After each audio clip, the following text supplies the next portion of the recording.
Hello, everybody. Welcome back to the Integrity IPG podcast. My name is Jordan Pollock, one of two co-hosts, and once again, I am joined with co-host in CFP, Dylan Webkenberg. How are we doing, Dylan? I'm great. How are you doing? Good. Trying to stay cool. It's a Right. hot 98 degrees out. I feel like we've been stuck in this type of weather the last month or so, but Getting through it. hey, we're going to be wishing we had this in about 5 months, so. That's right. Yeah. So today we will be talking about, conversation will be centered around recent graduates of college. So we'll be giving some pointers and tips of what they should be looking for or doing at this current stage in their life. And yeah, I mean, that's pretty much it. Who better to give this advice than two recent college graduates? Yeah. And we're literally in the exact same shoes of the people that we're giving this advice to, and we're living it at the same time. So Yeah. Yeah. And like you said, we recently went through the same situation.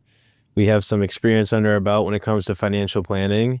So the advice we give, obviously we say this all the time, it's a situation by situation basis when it comes to customized and personalized advice. But when it comes to certain things, like this is a lot of stuff we implement in our own life. Yeah, right. So, and the reason we're doing this type of episode right now is because when you graduate college and you're 22 years old and you get that first job, the next 5-ish years are extremely pivotal in what your future retirement could potentially look like if you take care of just a couple of things at the forefront. yeah.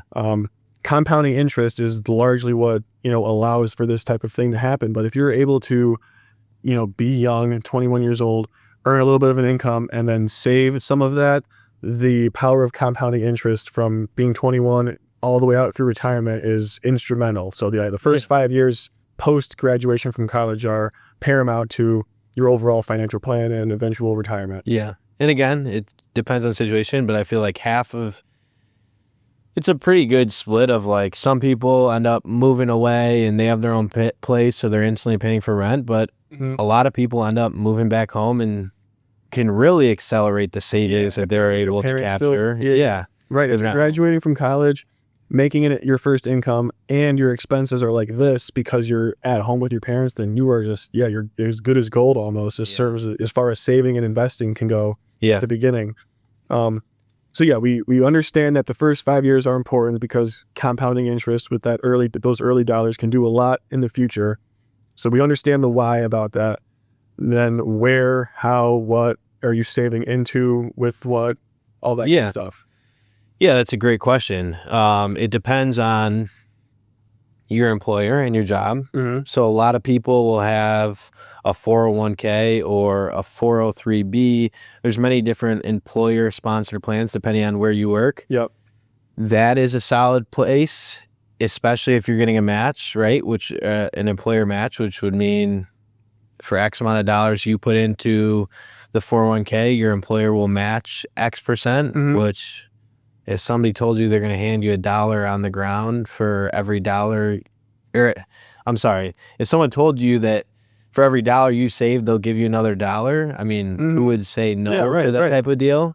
That's like first and foremost. If you're graduating from college and you have that first job, one of the first things you should be doing is like understanding how does my company's benefits and retirement plan operate? Yeah, 100%. Outside of that, there's obviously different things like a Roth IRA, which gives you a little more tax advantaged help when it comes to retirement. There's short term where you can open just an individual brokerage account if you have special goals there's a little more accessibility with those funds if you want to help use it towards a home in the next 5-10 years I mean, it all depends on the situation. But like you said, I think understanding your employee benefits or employer benefits is rule number one, because that's when you can really hit the ground running with some stuff. Definitely. Another question is, I feel like a lot of people will be contemplating that graduate is the salary of a job. I think a lot of times people chase the highest salary, that they can possibly make.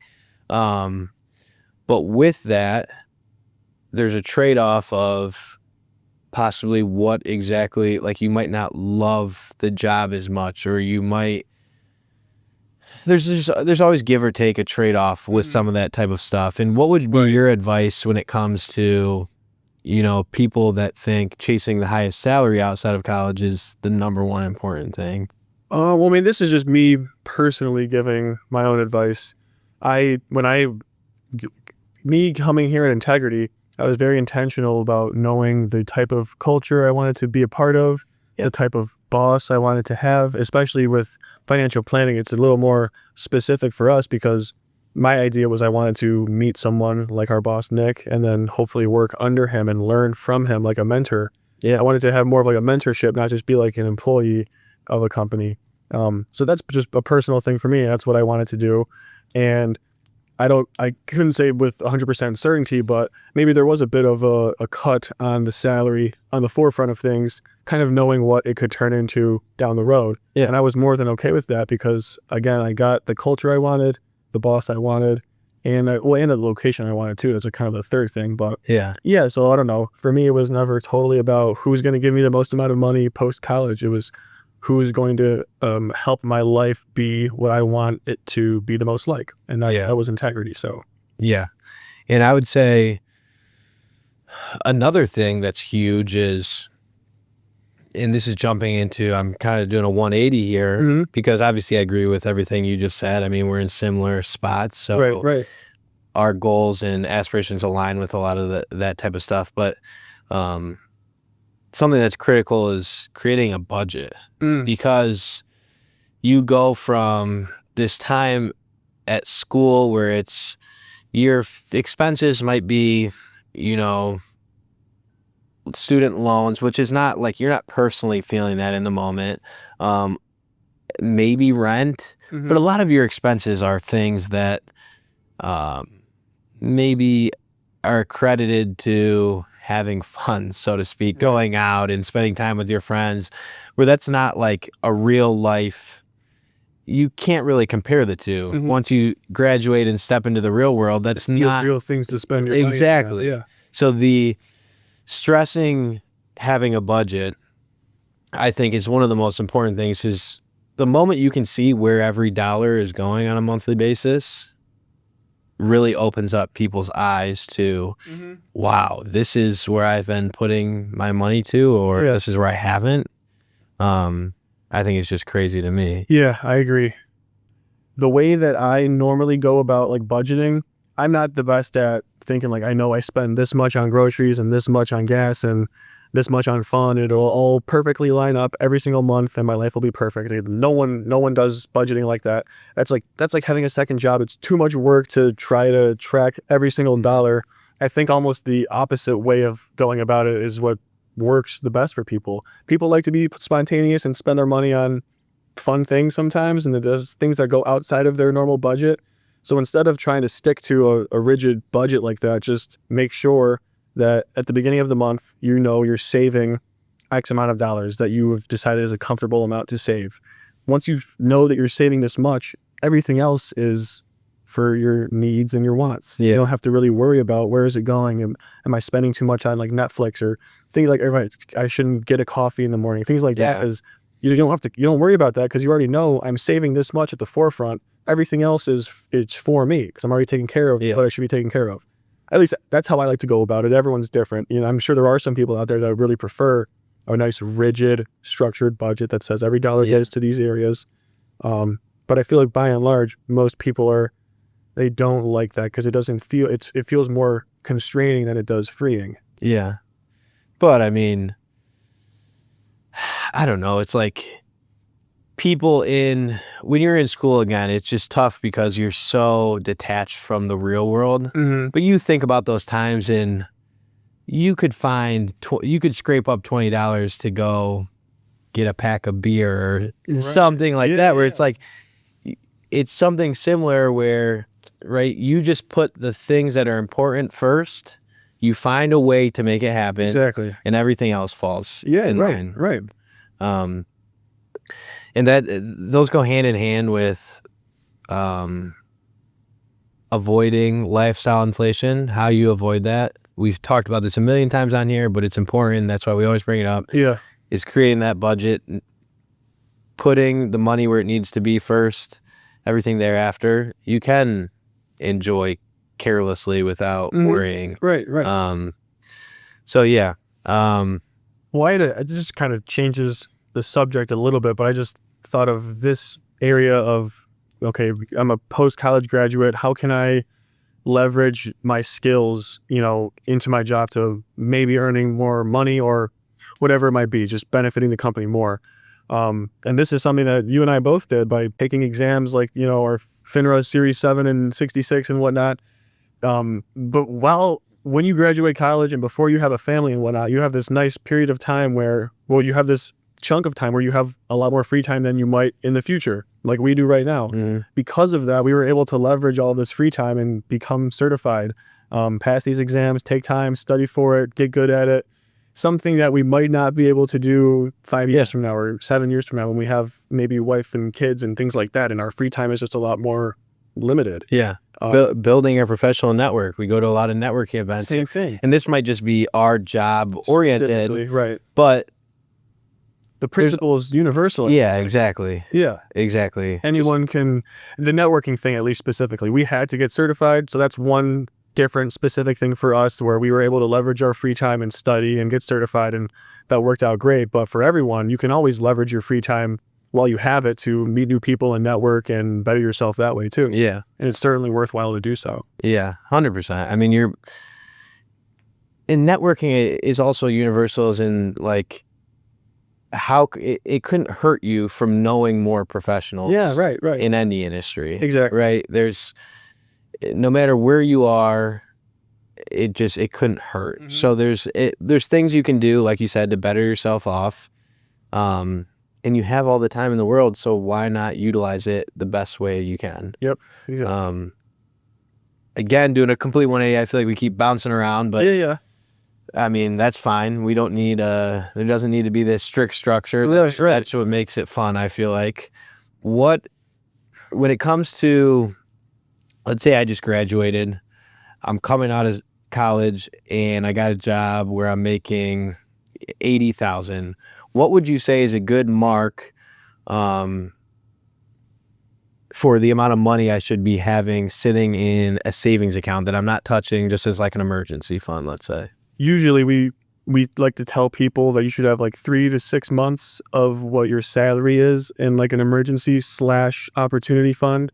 So yeah, in case stuff goes wrong, then you have this, you're kind of half of your salary potentially in a savings account ready to rock and roll, and you can use that rather than having to pull money from investments or from different areas or like sell something to cover a cost.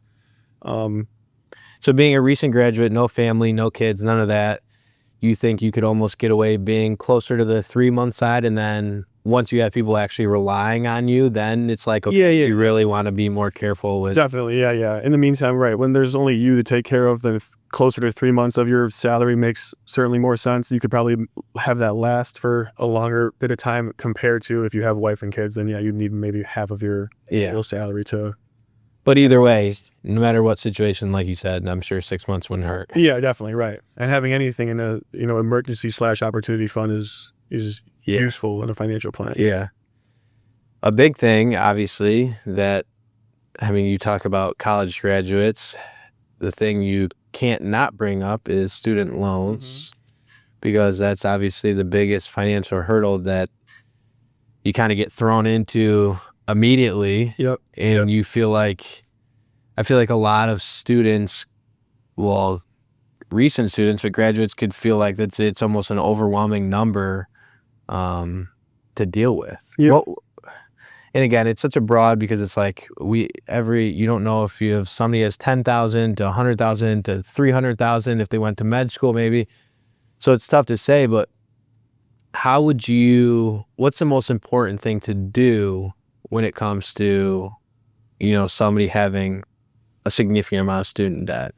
Probably like recognizing first and foremost that I have this debt, this outstanding thing that has to be taken care of that costs something, recognizing it, and then putting a plan in place. What that actual plan is, I know this might seem cliche or are lame almost, that I'm not giving like specific, you should be doing this or that. You need to have a plan to pay off your loan. If you don't Yeah. do that, then you'll never pay it off. Yeah. It's going to be different for everyone depending on what your income is and depending on what the size of the student loan balance is. Yeah. But you have to have a plan to actually pay it off at some point. You Yeah. can't just be paying minimum payments as well, and then because that obviously just keeps it afloat, if anything. There has to be a plan to spend some of your income to chip away at the student loan. It's cliche and obvious, but it's the truth. Yeah. 100%. I mean, and I know me coming out of school, that's something I feel like one of the only things I was really stressed about. I was fortunate enough to be living at home and saving money. So that kind of you exponentially save money being at home. Yeah. You don't have to pay for rent. You don't have to pay for parking your car in a structure. So that makes things a lot easier, but it's still something that, like you said, you have to acknowledge and say, I'm going to come up with a plan to get rid of this. And if you do that, it's a lot more feasible than people think. Yeah, I know. A number might seem a lot higher or look scary, but the moment you're like, okay, this is what I'm going to do for this long, like you can map that stuff out exactly to the T, Calculated, right? and then it doesn't seem as bad as it might look. Right. Another thing too, and this can almost be too late depending on how college went, but I feel like I've heard a lot of situations of people that recently graduated with having a lot of credit card debt because they didn't understand how they work or the consequences of not paying those bills. So it's tough because I wish you could go back in time and be like, well, you have to understand how these work, but that is something. So let's say I have a question that just came to mind, so I'm going to do, we're switching it up real quick before I finish my thought. Let's say somebody had, $100,000 in student loans at 7%, but about 5,000 in credit card debt at a number that's way higher than that. Like 20%. Yeah, 20-something percent. What would you say is the smarter plan? Because the student loan is higher, is that something that you feel is more important to try to pay off? Or No, I mean, yeah, definitely not. The debt that has the higher interest rate is certainly what you should be planning on paying off sooner.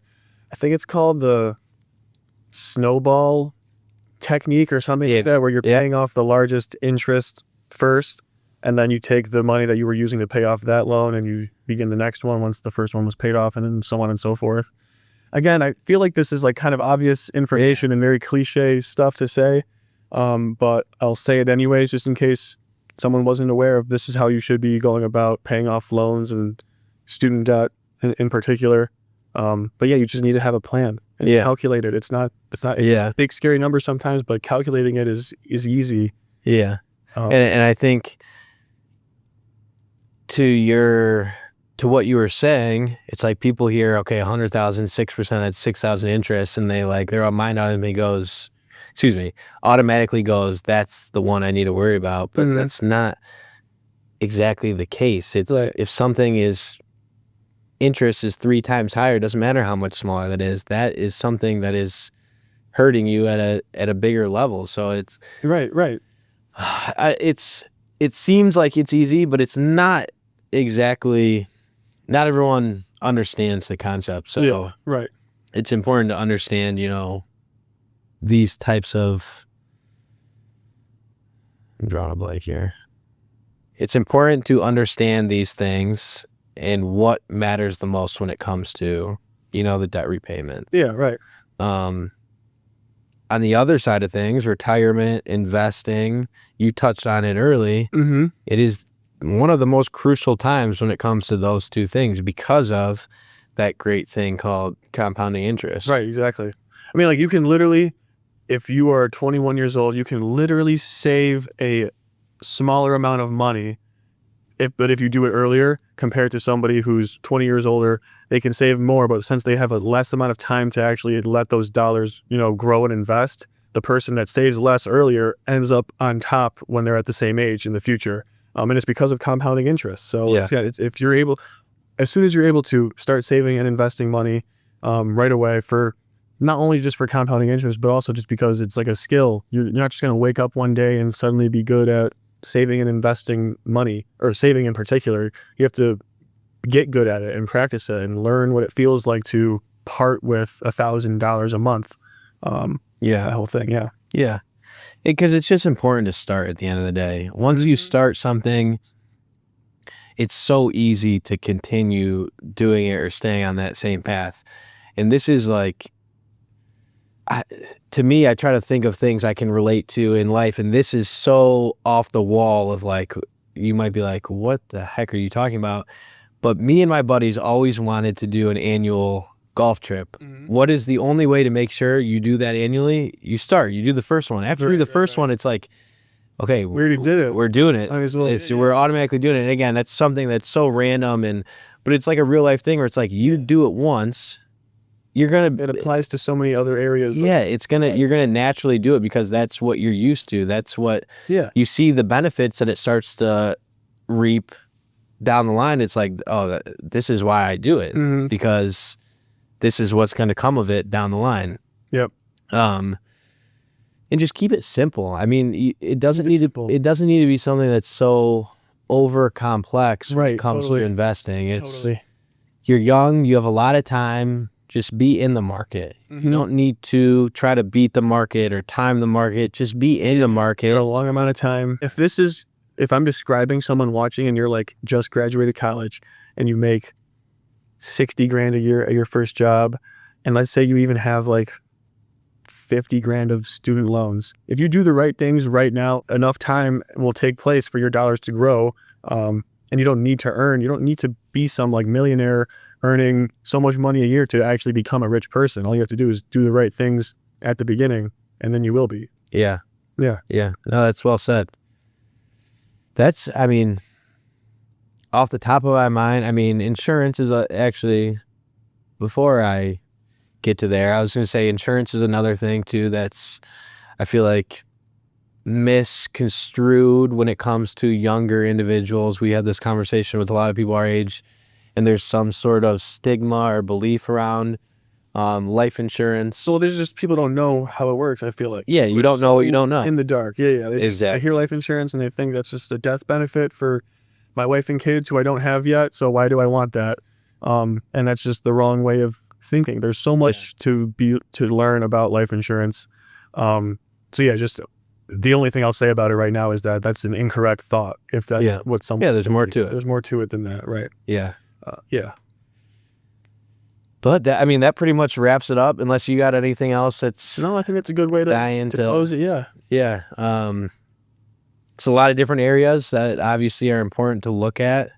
Like we went over, we probably touched on 6 or 7, but there's a lot of different things that. Right. I just think the most important takeaway is that, like you said, just keep it simple. We're not trying to reinvent the wheel. We're literally just telling you what your parents and grandparents have always told you, is like, save money when you make some. It's not that hard. There's only so many things that you have to do to set yourself up for success. 110%. I think that's a great way to end it. Leave the viewers with that. Yeah. Fire them up a little bit. Exactly. So that wraps up episode 15 of the Integrity IPG podcast. It's crazy. I had to think about that for a second. It's crazy. We're at 15 already. But that wraps it up for today. We will see you guys in another 2 weeks. Thank you for listening. The information discussed in this podcast is for educational purposes only and is not intended as financial, investment, tax, or legal advice. Investing involves risk, including the possible loss of principal. Examples provided are hypothetical and may not reflect actual results. Savings, investing, and emergency reserve needs vary based on an individual's financial situation, objectives, risk tolerance, income, expenses, and other factors. Listeners should consider their own circumstances and consult with qualified professionals before making financial decisions. Securities offered through the ON Equity Sales Company, member FINRA/SIPC. One Financial Way, Cincinnati, Ohio, 4524-2513-794-6794. Investment advisory services offered through ON Investment Management Company.